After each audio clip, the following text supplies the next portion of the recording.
Okay, here's a list of some of the actors who will be on the stage today. Jean-François Millet can represent the Barbizon School of landscape painters here, and his efforts to make rural life look noble inspired a lot of socialists, although he always denied even knowing what the word meant himself. Gustave Courbet, on the other hand, became one of the most radical socialists and outrageous characters of the whole 19th century, which doesn't detract from the fact that he was an artistic genius of the first rank.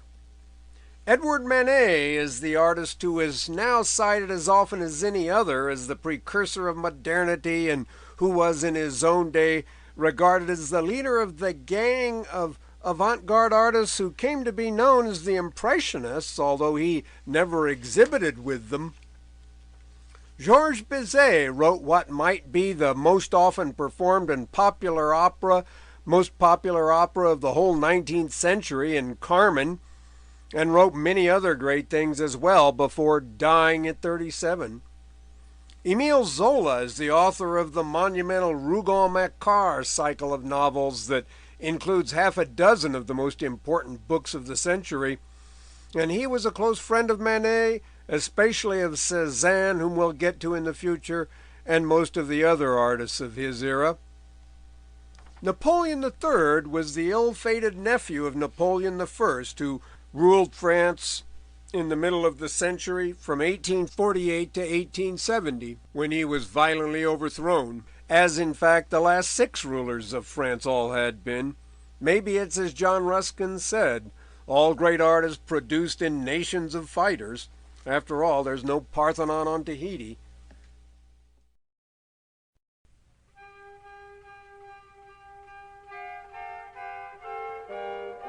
This is a photograph of Jean-François Millet by Nadar.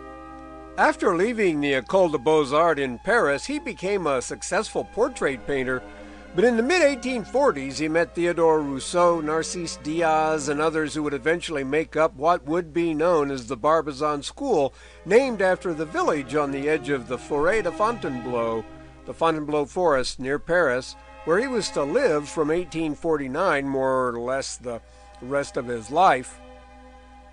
Here's the Forest of Fontainebleau now. It's a beautiful area which still attracts wannabe artists. There are fields around where I suppose people actually farm. Most of the peasants he's famous for painting are depicted in wide treeless plains. This is the Auberge Gone, now a museum in Barbizon, and it was at least an occasional residence of most of the members of the school at one time or another.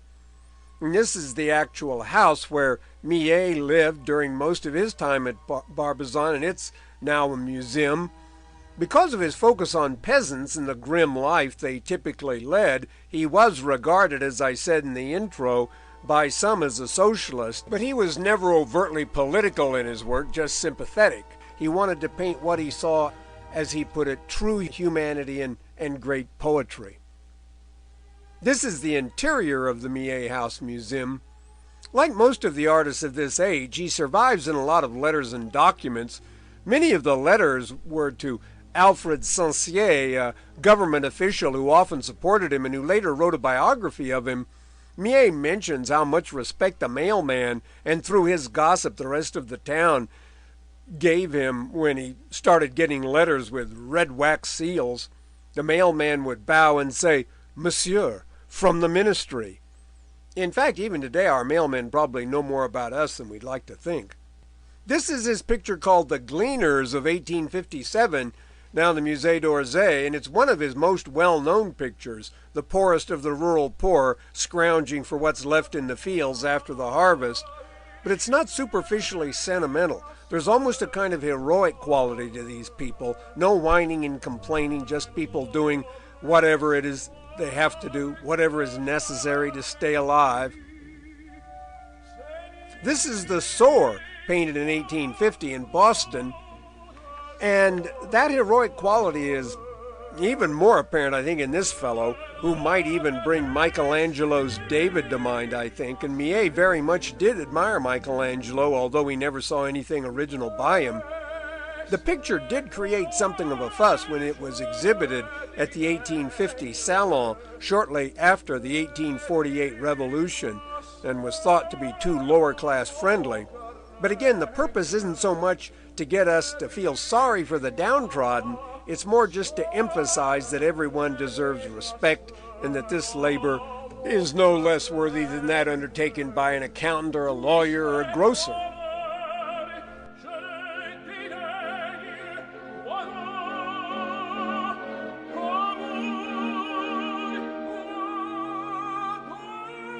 Millet says he was inspired to do his picture called The Angelus, painted about 1858, by his grandmother, who always stopped her work in the fields to say the Angelus prayer for the departed.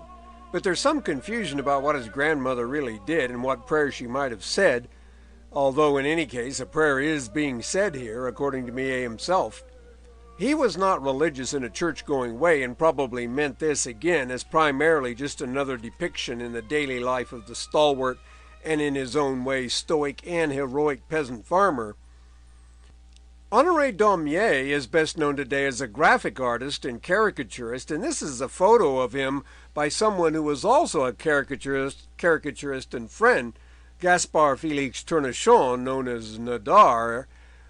And we've heard about Nadar in passing earlier as the fellow who took the first aerial photos ever and who photographed many of the most important people in the arts and politics in the 19th century, including Millet.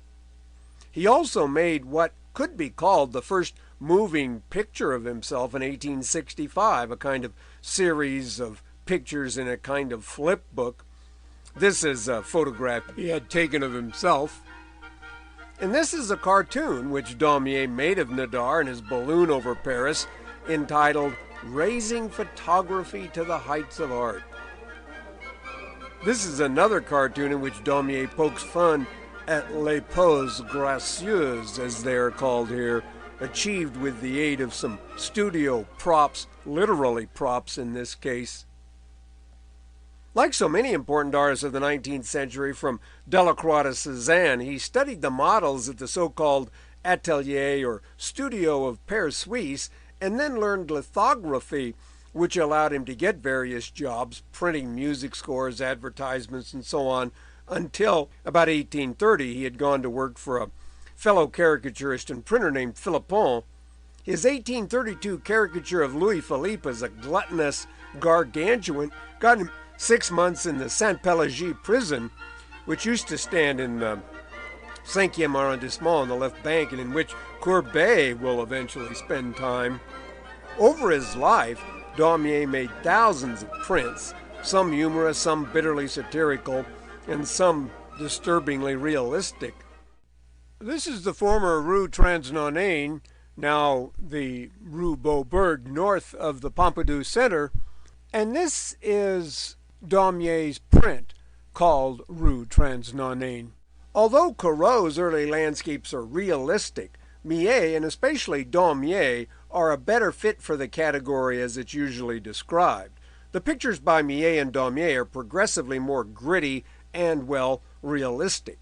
The term naturalistic used to describe American literature by people like Theodore Dreiser comes to mind. This is probably the most often reproduced print by Daumier, depicting the aftermath of one of the lesser Parisian political émeutes in April 1834. A sniper had killed a policeman during a period of rioting about working conditions, and the reaction resulted in the deaths of a dozen or so innocent people, including these. The government seized the plate and as many copies as could be found, but Daumier himself, who lived only 3 blocks from the building where the event took place, was not again imprisoned. Some of his prints are in this aggressively political vein, but many are either more in the spirit of Millet's program of peasant ennoblement or in the spirit of satire, making fun of everyone from politicians to artists themselves. This is the painting now called The Third Class Car by Daumier. Although he is primarily known as a graphic artist, he painted many pictures also, and this is the one most often reproduced, much more a document of life in the industrializing mid-19th century than government criticism. It's a picture of resignation rather than rebellion, nor is it the kind of thing, unlike the Rue Transnonain print, which might be thought to provoke rebellion. Honoré Daumier is now usually considered the greatest engraver or graphic artist in French art, but Gustave Doré was one of the most amazing prodigies in the whole history of art. This is a photo of him at the age of 27 by Nadar, and by this age, Doré had been the highest paid engraver in France for 10 years. Having never had an art teacher, at the age of 15 he had walked into the office of Daumier's friend and publisher Philippon, shown him some drawings, and was hired on the spot. He went on to become perhaps the most well-known artist of the whole 19th century on a Europe or even worldwide scale through his illustrations for everything from Little Red Riding Hood to the Bible, and from Cervantes to Dante. Books illustrated by him became so popular in Britain that it was said that no home in England was without at least one with his engravings. In this example, we see Doré's take on the dangerous effect that reading books, even without illustrations, had on Don Quixote. Here Saint Bernard and Dante stand before the vision of paradise in the Divine Comedy. Daumier is considered a greater engraver than Doré today, I think in part simply because of his greater interest in social realism, and his caricatures, though rarely found in standard art history texts, are really a part of this too. At least his engravings are never classified as romantic. Doré, on the other hand, showed, at least as far as his work as an artist is concerned, very little interest in social issues or ordinary life at all. His is a world of romantic fantasy and imagination.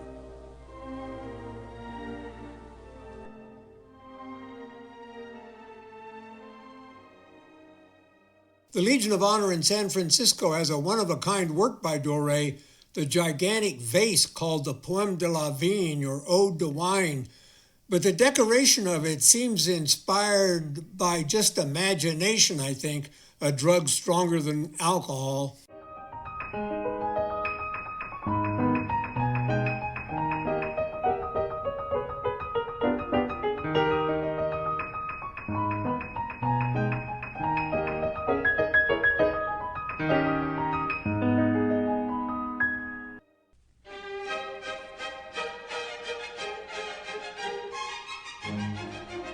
But although Millet and Daumier are called realists, the archetypal realist, at least in his own mind, was Gustave Courbet, who was born in the town of Ornans here in eastern France.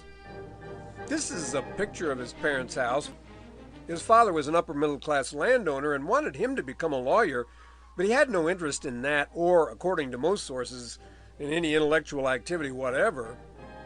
He began a lifelong career of hostility to the church by making up lists of sins to confess, which were monstrous for his age, or any age, just to startle the local priests. And finally, in 1840, at the age of 21, he was allowed to go to Paris to study art, which had essentially been his only real interest for years.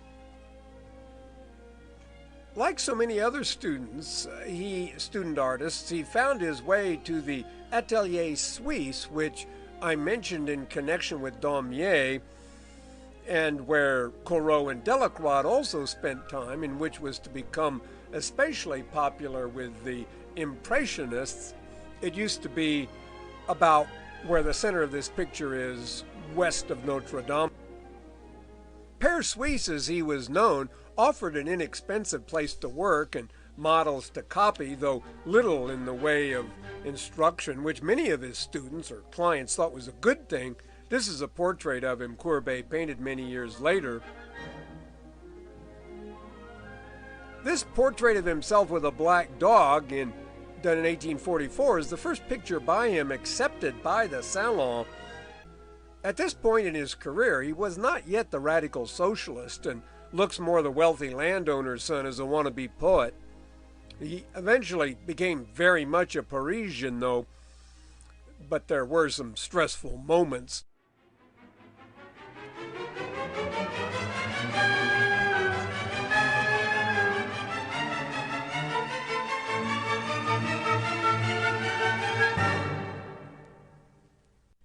It was shortly after this exhibition, in fact, that he painted this self-portrait known as The Desperate Man. He was to paint more self-portraits than probably any great artist since Rembrandt, whom he in fact regarded very highly, and like Rembrandt, he often seems to have simply used himself as a subject not out of vanity, but simply from convenience. This is still another self-portrait of about this time, 1847. He also went to Holland that year, and it's significant that he visited Holland instead of Italy. He had little interest in the Renaissance or the usual sights thought inspiring by most artists, and the realism of the Dutch tradition was much more to his liking. Here he is again in 1846, actually. This was rejected by the Salon of 1847, the man with the pipe, but so many other pictures were rejected that Courbet and several more established artists like Delacroix, Theodore Rousseau, and Daumier planned to protest the next year, but the overthrow of Louis Philippe's government in 1848 brought in more liberal juries for a short time at least, and this picture eventually exhibited in the Salon of 1851, where it was, however, overshadowed by his other submissions by that time. In fact, the 1848 jury had accepted 5,500 pictures, so many that Courbet wished they'd accepted fewer. All 8 of his submissions were accepted, but this wasn't much of an honor when so many thousands of others were. Several critics did speak favorably of his work, but he couldn't sell a single one. We'll hear more about the Salon and its policies later. He did sell this picture, exhibited, as I said, in 1851, to his friend Alfred Bruyas. However, after proudly refusing to sell it to the president and soon-to-be Emperor Louis Napoleon. From 1848 until he was forced to leave the country in 1871, Courbet lived primarily here on the right side of Rue Hautefeuille. He lived above the Café de la Rotonde, which is not the same as the café of the same name, popular with a similar crowd, though, in 1930s Paris. The Brasserie Andler was on the same street and was an even more popular gathering place, and the Café Momus east of the Louvre, made famous by La Bohème, was popular too.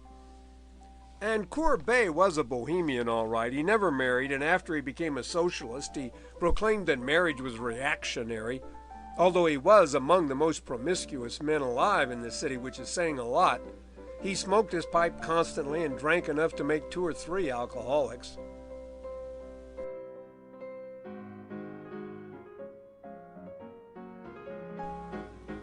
This is the way the Rue Hautefeuille looks today.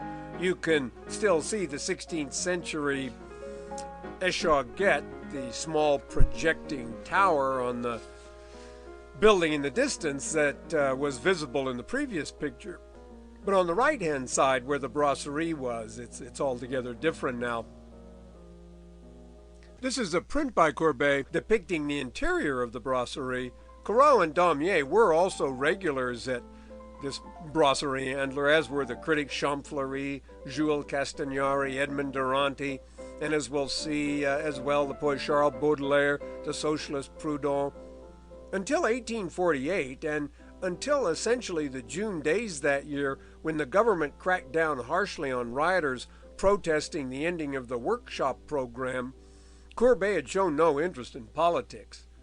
Thousands of people, mostly unemployed urban poor, were killed or imprisoned, though, during the June days, and this, probably combined with the effect of Proudhon's influence, turned him into one of the most visible radicals in the city. This is a portrait he painted some years later of Mère Grégoire, as she was known, the wife of the brasserie's owner, who manned the cash register. Eventually, he quarreled with her and her husband over unpaid bills, however, and he became unwelcome. This is a picture by Courbet of the socialist/anarchist Pierre-Joseph Proudhon with his children. The most famous quotes attributed to Proudhon are "property as theft" and "anarchy as order," which are memorable statements, if not exactly clear ones. But although he wrote violently, as it were, he was essentially opposed to the use of violence to bring about social change. Nevertheless, his views got him a couple of years in jail, and he finally left France for Belgium, where he lived for most of the rest of his life. It's worth pointing out that 1848, the year in which Louis Philippe was overthrown, was also the year in which the Communist Manifesto was published, and France was not the only country to see revolts by unhappy workers. In 1849, the Salon exhibited Courbet's Dinner at Ornans, which won a gold medal that made him hors concours, which meant the Salon was supposed to display anything he submitted after that point. Although the Salon rules fluctuated so much, this was not a real guarantee. It's essentially life-size, and that startled people who were not used to seeing a genre picture devoted to nothing apparently worth painting at all, given so monumental a treatment. The general reaction was favorable, however, as the medal would indicate. His friend Champfleury, of course, praised it, as did Delacroix, Ingres, as well. Théophile Gautier praised the talent, but in effect deplored the subject. We'll hear more about Gautier later. He's a prominent French writer of the mid-19th century.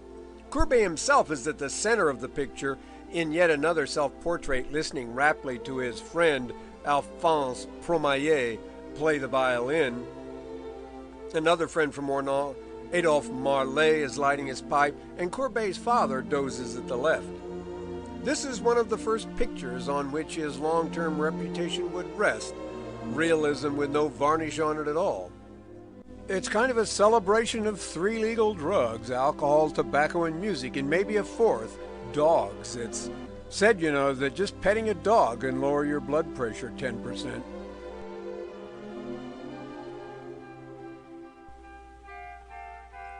In 1851, he painted the picture which is in fact probably his most well-known, The Burial at Ornans. The picture was apparently inspired by his grandfather's funeral and was painted in Ornans using local citizens as the actual models, which proved so popular a pastime that Courbet had to turn people away. The 1850 Salon was not held because, in the wake of the 1848 revolution, the French equivalent to the Department of Homeland Security was worried about the large crowds it always attracted. When the picture was exhibited the next year in 1851, though, the reaction from the public was almost entirely and loudly negative. It was faulted, like After the Dinner at Ornans, for implying that ordinary people were worth being accorded this important treatment, and Courbet was now additionally accused of putting a socialist message in the picture by suggesting this. The other especially important picture which he exhibited at the 1851 Salon was The Stonebreakers, another monumental treatment of the most ordinary labor. Proudhon called this the first socialist picture, and it is true that it's hard to find this kind of subject in the work of earlier artists. Millet's Sower was exhibited the same year, and it seems to me, however, to be a potentially more controversial work. The Stonebreakers just seem downtrodden and helpless, while the Sower looks, as I suggested a while back, powerful and even a little scary. The size of Courbet's pictures, though, was likely partly responsible for their more political effect. Millet's picture is just a little over 3 feet high, and the Stonebreakers is, or rather was, 7 feet high and 10 feet wide. I say was because it was destroyed in the Allied bombing of Dresden near the end of World War II.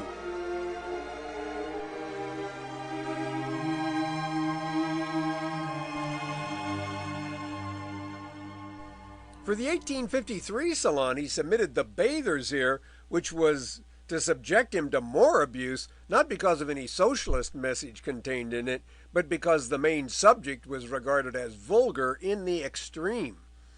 Louis Napoleon, now the Emperor Napoleon III, is said to have struck it with his riding crop.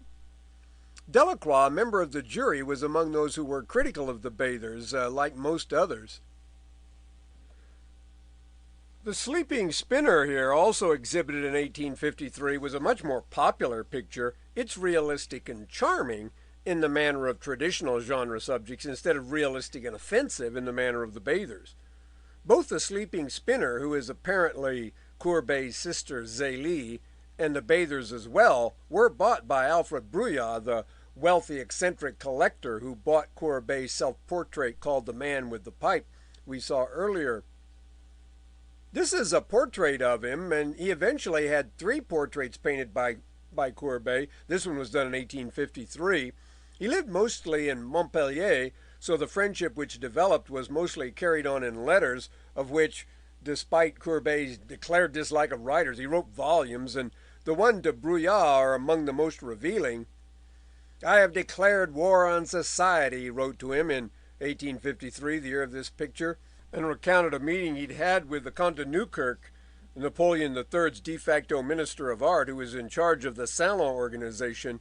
Newkirk had called him haughty, and he replied that he was, in fact, the most arrogant man in France and proud of it. Bruyas is also represented in the picture now, usually called Bonjour, Monsieur Courbet, or The Meeting of 1855. Courbet spent the summer of 1854 as a guest of Bruyas in his Montpellier home, and this shows him arriving and being greeted by Bruyas and the latter's valet to the left. At the right, the stagecoach which brought Courbet is driving away. The critic Edmond About described it, in effect, as fortune bowing before genius. This is a close-up of that. From Montpellier, Courbet wrote a memorable letter to another friend, Max Bouchon, about his complicated love life. He says, "My love affairs have grown complicated. Jealousy on the part of Camélia, a young girl from Nucy, disclosure of our relations, Rose in prison, Blanche succeeds her, the commissioner annoyed by Blanche, Blanche exiled to Sète, tears, visit to the prison, vows of love, I go to Sète, Camélia in prison, Mercadet in a frenzy, Mercadet and I make love, Mina in anguish takes a new lover, I still have Rose, Rose wants to go to Switzerland with me, saying that I may abandon her whenever I please. My love will not stretch far enough to include a journey with a woman.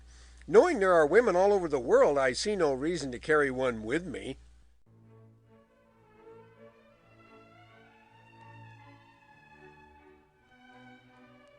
In 1855, a grand exposition universelle was held, the purpose of which was to show off French accomplishments and to try to outdo the earlier British display of 1851 at the Crystal Palace in Hyde Park.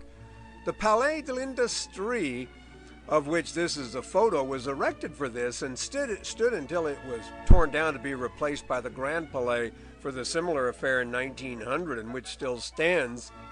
This is an engraved view of it. After the exposition, this building was used for the exhibitions of the Salon. This is an imaginary aerial view of it. It's the large building to the left of center. 11 pictures Courbet submitted were accepted, although the one which he really wanted accepted was refused. This is the picture now usually just called the Atelier or the Studio, but which he called a true allegory summarizing 7 years of my life as an artist.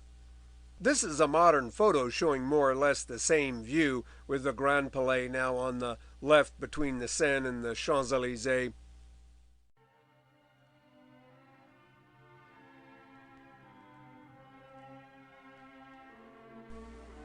The Atelier, as the title is usually abbreviated, is an enigmatic picture, even though Courbet supplies a sort of guide to it himself. In a letter to his friend Bruyas, he says that this is the most amazing picture anyone could possibly imagine. He told Bruyas his portrait in the picture made him, Bruyas, look triumphant and dominant, but he wanted to borrow money from him. He wrote a longer description of it to Champfleury. On the left are those, he said, whose lives are without significance. He says the fellow at the far left is a Jew he saw in London, and the woman nursing the child, he says, he also saw there, although most authorities don't think he ever went to London at all. Among these strange figures, we also see what may be an anatomy model, although it looks like Christ on the cross. The skull on the newspaper brings to mind his friend Proudhon's claim that newspapers are the cemeteries of ideas. Courbet himself is seen painting a landscape. The child is said to represent the admiration of future generations, the nude woman the admiration of the present. And the cat, I guess, represents the admiration of cats. On the right, the figure at the left is Promaillet, the violinist who was in the Dinner at Ornans picture. Next is Brouillard, next to him Proudhon. Champfleury is the seated figure apparently. The woman in white is said to be with her lover. The prominent couple has not been identified, but Baudelaire is the fellow at the far right with the shadow of a painted out former mistress to his left. The atelier was rejected from the 1855 Salon, allegedly because it was too big. It's 20 feet wide. Delacroix did, however, speak highly of it. Flying into one of his fits of impetuous anger, he had a sort of exhibition all of his own constructed, in which he would display the atelier and a bunch of his other work in spite of the Salon's decision. "My enemies will make my fortune," he declared. "I shall win freedom. I shall save the independence of art."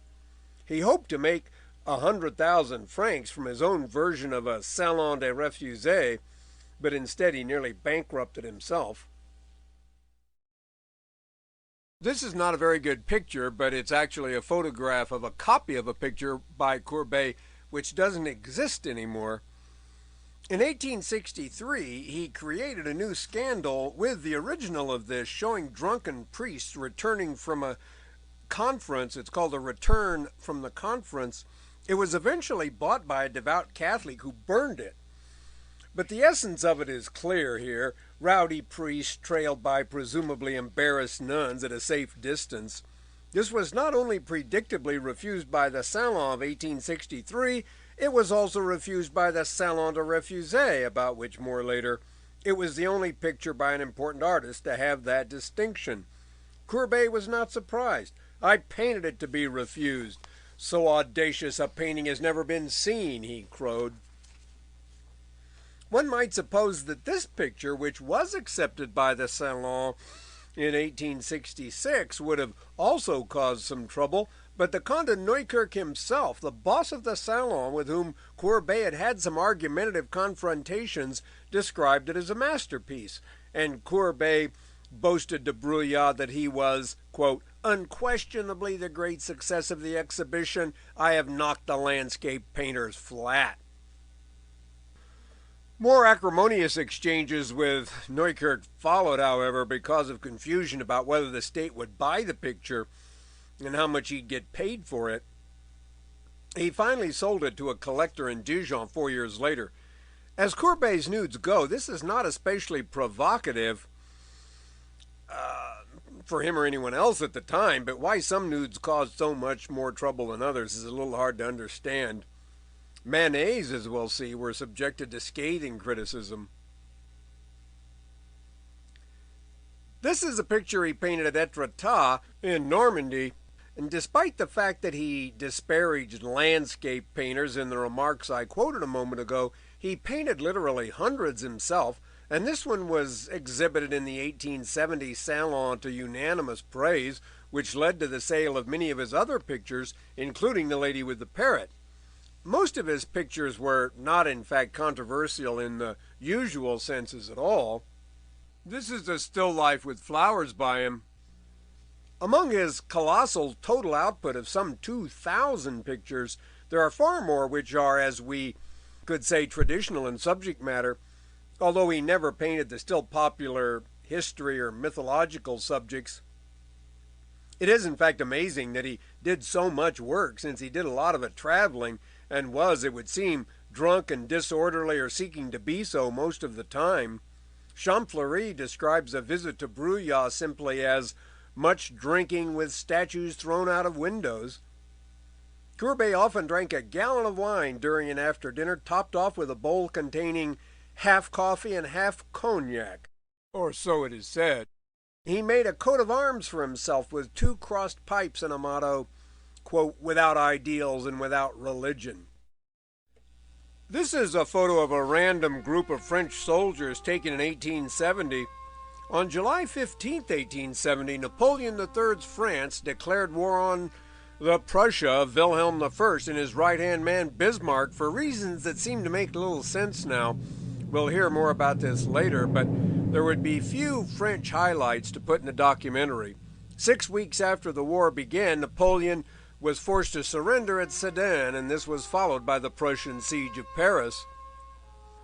This is the Lion de Belfort, made by Frederick Bartholdi, who made the Statue of Liberty. I should say this is actually a copy of the original in Belfort, which commemorates one of the few bright spots in the war for the French. Under General Denfert Rochereau, after whom this place in Paris is named, Belfort successfully held off the Prussians till after the armistice was signed.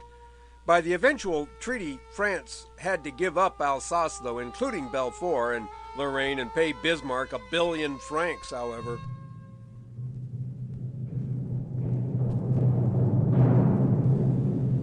This is the statue in the Tiergarten in Berlin, which honors the German general Helmut von Moltke, the hero of the war on the German side, whose tactics, ironically, were derived from his study of Napoleon I's campaigns. Despite spending much of his life on battlefields, he lived almost the entire 19th century and died in his bed at 91. Ernst Meissonier commemorated the French resistance against von Moltke during the Prussian siege of Paris with this picture painted many years after the event. He's probably best known for his painting of Napoleon I's campaigns, some of which we saw last quarter and which were also painted long after the events they depict. We also saw his picture of Napoleon III at Solferino earlier. Some of these are impressive, but the Siege of Paris here is not counted among his more impressive achievements.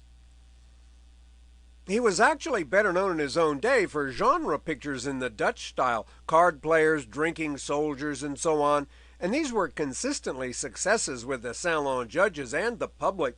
Richard Wallace of the Wallace Collection owned 15 pictures by him, several purchased for well over £1,000, not francs, pounds.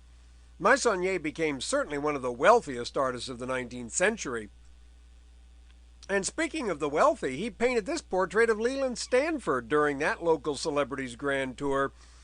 It's the property of his university. This could be the ghost of Mr. Stanford, wearing his team colors, but who was never the same after Kevin Mohan ran into that trombone player at the end of the big game in 1982.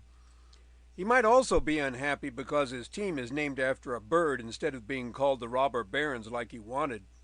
This is actually a self-portrait of Meissonier. Unlike the Impressionists, with whom he had virtually nothing in common, he was a meticulous worker, sometimes taking years to finish a picture and going to great lengths to create sets, almost like movie sound stages for some of his battle pictures, which, however, are smaller than one might suppose. This is a photo of Adolphe Thiers.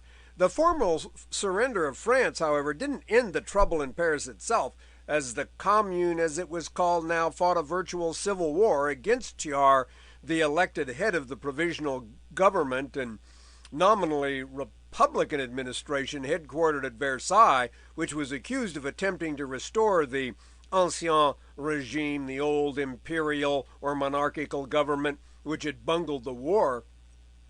Thiers had opposed the war in the first place, but also opposed the anarchy of the Commune, which was basically a poorly organized attempt to establish a sort of socialist state.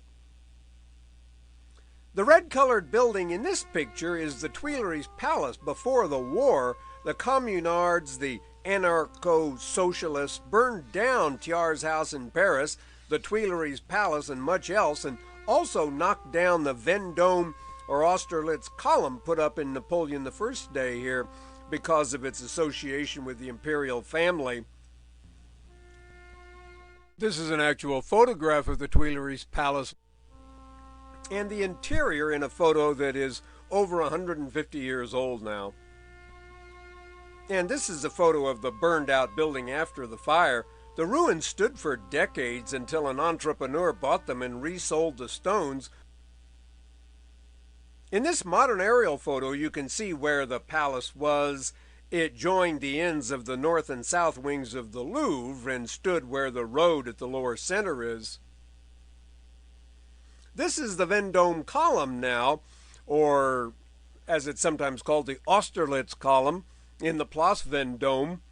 On May 16, 1871, it was toppled by the Communard radicals.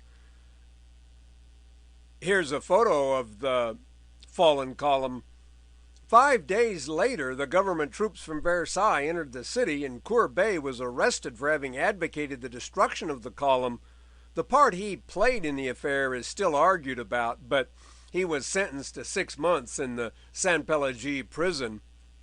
And this is an incriminating photograph. Courbet is the fellow just to the right of center, posing with the statue of Napoleon I that was on top of the Vendôme column.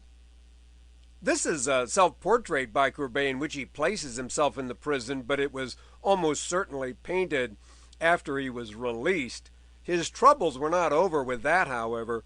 Thiers' government was replaced by the more reactionary McMahon administration, and Courbet was then required to pay 300,000 francs to put the column back up again. Courbet couldn't do this and went into exile for the last 4 years of his life in the Swiss town of La Tour de Peltz on Lake Geneva. Here he and his assistants painted scores of pictures now considered to be of little value artistically, many of which were sold to Americans. His house was directly on the lake, just beyond the old Chateau Fort in this picture. He continued to drink tremendous quantities of alcohol and to suffer from all sorts of ailments for which another man of a less strong constitution might well have died at 27 instead of 57. Shortly before his flight to Switzerland, he had undergone an operation for hemorrhoids during which he refused to be chloroformed. This was painted a few weeks before his death on December 30th, 1877. It's called the Dent du Midi. This is the courtyard of the École des Beaux-Arts in Paris, seen from the Rue Bonaparte entrance. As I mentioned earlier, the Palais de l'Industrie, which had been built for the Grand Exposition of 1855, was thereafter used for the Salon exhibits. The Salon, as it came to be known, was the typically annual 3 to 6 week exhibition of works of art organized by the École or Académie des Beaux-Arts, which was itself a branch of the Institut de France, Napoleon I's reorganization of the still earlier academies founded in the 17th and 18th centuries.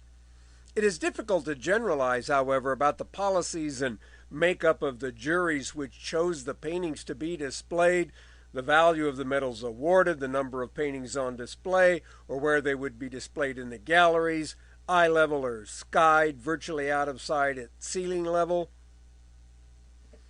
In 1801, 485 paintings were displayed in the old Salon Carré of the Louvre, the traditional site for the Salon, and by 1830 as many as 2,000 were being somehow crammed in until the much larger Palais de l'Industrie, which could accommodate 5,000, came to be used after 1855. In this picture by Joseph Heim, we see Charles X distributing medals at the 1824 Salon in the Salon Carré. Daumier was, of course, an artist himself, but could easily make fun both of artists and their public. The salons were in fact the first large displays of art in public and drew tremendous crowds of the curious, even as such things do today. And of course there were soi-disant guides to explain the aesthetics of squash and pumpkins to appreciative art lovers. And there were critics. Denis Diderot in the mid-18th century is often regarded as the first art critic in something like the modern sense. But critics abounded by the middle of the 19th century, and the newspapers and other publications for which they wrote proliferated dramatically as well. In Napoleon's day, the director of the Academy had the last word on what could be shown, but after 1830, the 40 members of the Academy made up the jury. In 1848, all comers were admitted. In 1850, the jury was elected by all previous medal winners. In 1857, the Comte de Neukerk, the Director General of Museums given the authority by Napoleon III to run the Salon, restricted the number of paintings that could be submitted by any artist to 3 and stipulated that the jury would come from the 40 members of the Academy. More than maybe any artist of the era, Daumier makes it clear that these people were just like us. The gestures, the looks, they all mean the same things today. His work often reminds me actually of Norman Rockwell. This is another Daumier engraving. There were also shifting benefits connected to the medals, and which one and how many made one hors de concours, exempt from the jury's judgment, and allowed to exhibit ad libitum. Such fluctuations continued to go on until the final demise of the salon after 1881. The most famous of the salons was that in 1863, which resulted in Napoleon III's personal intervention to allow the establishment of the Salon de Refusés, as it came to be known, for the display of at least many of the pictures, including Manet's Déjeuner sur l'herbe, refusé by the official Salon. Okay, that's where we'll take the break, and we'll go on with Manet's career when you're ready.